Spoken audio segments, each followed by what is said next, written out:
जैसे ही उद्धव जी ने वृंदावन में प्रवेश किया, किसमें प्रवेश किया? वृंदावन में। और जैसे ही वृंदावन में प्रवेश किया तो वहां की मनुष्यों की बात तो छोड़ो, पशु पक्षी पेड़ पौधे भी मुरझा रहे हैं।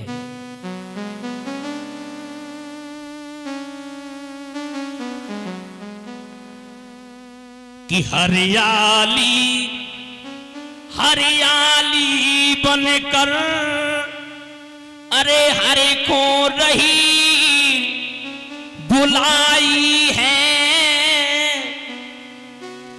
राधे कृष्णा के करके उन्हें हर को रही बुलाई है।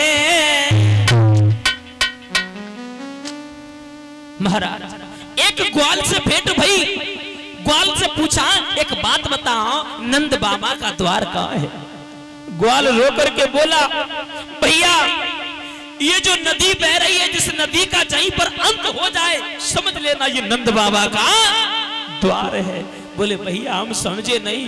बोले ये जल की धारा नहीं है, ये ब्रजमंडल के अश्रु की धारा बह रही है।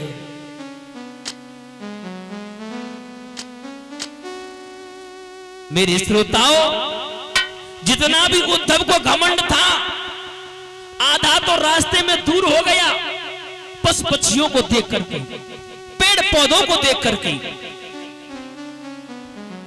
और आगे बढ़े। जैसे नदी का एंड हुआ, समाप्त हुई, आज मैया यशोदा से भेंट हुई। मैया यशोदा ने जैसे देखा, मैया यशोदा कहने लगी मेरा लाडला आ गया। और जब रथ के पास में गई तो रथ पर नहीं देखा, जब नहीं देखा तो सर को पटक दिया, मेरा लाडला नहीं आएगा, नहीं आएगा मेरा लाडला। अगर मेरी कोख का जाया हुआ होता तो जरूर आता। मेरी कथा के प्रेमी सज्जनों, मां होती है कि मां की ममता क्या होती है, हर एक स्त्री क्या जाने, जाने ना देखी चाची कभी वो दूध मलाई क्या जाने।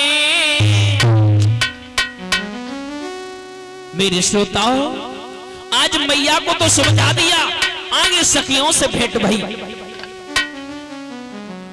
उद्धव जी कहने लगे एक काम करो, पागल हो गई भगवान कन्हैया की आदमी, क्यों पागल हो?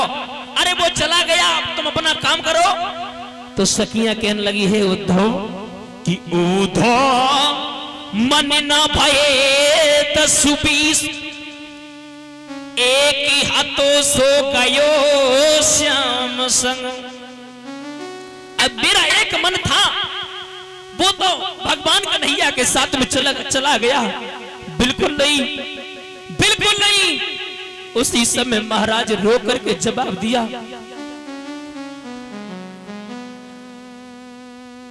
रो करके जवाब दिया, उद्धव एक बात कह देना, तुम कहो, एक बात कह देना कि तुम योग करो। जवाब दिया, जाओ एक बात जरूर कह देना कि हम योग करें, तुम भोग करो। हम योग करेंगे, योगी बनकर के मर जाऊंगी तुम्हारी याद में, लेकिन ना ना ना, मैं अपने धर्म को नष्ट नहीं करूंगी। उद्धव जी कहने लगे अब हम करें तो करें क्या, आप क्या कहना चाहती हो? जाओ और जाकर के मेरे कान्हा से कह देना, जाकर के ये सखियां तुम्हारी बगैर मर जाएंगी। उसी समय महाराज उद्धव जी को ज्ञान था, जो ज्ञान में आए थे अपना ज्ञान देने के लिए, आज ज्ञान छीड़ छीड़ हो गया। उसी समय महाराज उद्धव जी जब गए हैं भगवान कन्हैया के पास में, भगवान कन्हैया से कह दिया मेरे बस की बात नहीं है, वो सखियां मानने वाली नहीं है, तुम्हारे बगैर मर जाएगी। उसी समय महाराज जो उद्धव को घमंड था वो घमंड चूर चूर हो गया। बोलिए गोविंद भगवान की। महाराज अब इधर आ जाए। भगवान कन्हैया का प्रथम विवाह, प्रथम शादी कब और कहां से हुई? एक बात और बता दें श्रोताओं, हम और आप इस उत्तर प्रदेश में रहते हैं। ये अपना उत्तर प्रदेश बहुत पवित्र प्रदेश है। इसी उत्तर प्रदेश में बड़े बड़े बाल ब्रह्मचारी, बड़े बड़े तपधारी, बड़े बड़े बलधारी आए। महाराज अपने भारत देश की आन नीचे नहीं होने दी।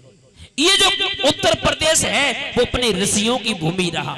आप लोगों ने देखा होगा कहीं भी ज्यादा तीर्थ स्थल नहीं है, सबसे ज्यादा अगर तीर्थ स्थल है तो उत्तर प्रदेश में है। एक बात और बता दें, हमारे और आपके सौभाग्य नहीं बल्कि करोड़ भाग्य हैं जो इस उत्तर प्रदेश में आपको इस पवित्र भूमि पर जन्म मिला है। यहाँ पर जन्म लेने के लिए लोग तरसते हैं। अरे खैर बात छोड़ो, विदेशी लोग अपने भगवान कन्हैया के दर्शन करने के लिए आते हैं। वो भी सोचते हैं कि बस मैं अब यहीं पर रहूं, यहीं पर इनके यहाँ पर प्राणों को न्यौछावर कर दो। अरे उनकी बात छोड़ो, घूंघट की ओट में चलने वाली ये देवियां भी किसी से कम नहीं है। अरे देखो, झांसी की रानी लक्ष्मीबाई को दूर पिरंगी की करने की सबने मन में ठानी थी और खूब लड़ी मर्दानी वह तो झांसी वाली। महाराज ऐसे ऐसे उत्तर प्रदेश में, अपने भारत देश में ऐसे ऐसे महान पुरुष आए, फांसी के फंदे पर झूल गए, लेकिन अपने भारत देश की आन नीचे नहीं होने दी। एक बात और बताते श्रोताओं, अपना ये भारत देश जो है हमेशा शान पर गया, हटा नहीं। कि भारत शान पे मरो है और इज्जत नहीं गई है भारत देश की। भारत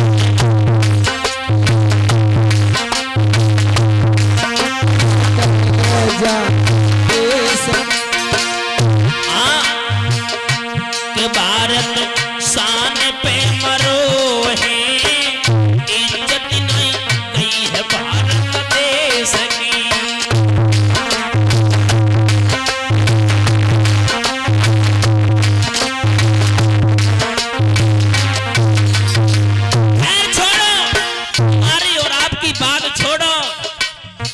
लक्ष्मीबाई को देखो जो अमर कर गई झांसी।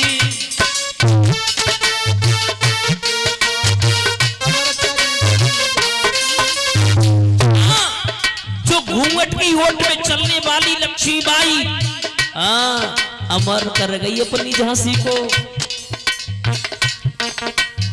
लक्ष्मीबाई को देखो जो अमर कर गई झांसी। और भगत सिंह ने हंसते हंसते, भगत सिंह ने हंसते हंसते और गर्दन खाई फांसी हंस के।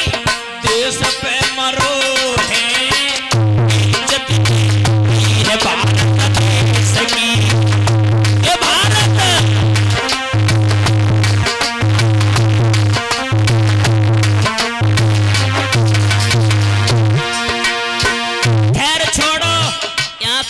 छोड़ो। एक बार भगत सिंह ने अपने माता पिता से कहा, हे बूढ़े बाप, ओ माता जी, एक काम करो, खेती करने। भगत सिंह जब माता पिता से बोला, क्या बोला? मक्का बाजरा कोई मत बइयो, मक्का बाजरा कोई मत बइयो, बम के गुला।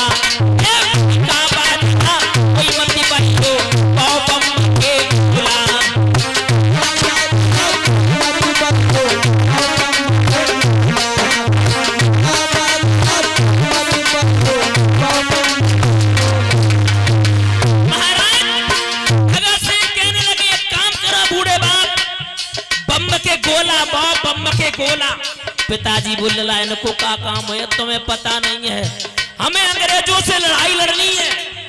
बूढ़े बाप कहने लगे कोई बात नहीं लाला, और जीवन में एक बार भगत सिंह रोए। क्यों रोए, क्या कारण था? एक बार इनके गुरु स्वामी दयानंद सरस्वती को अंग्रेजों ने फांसी दे दी थी।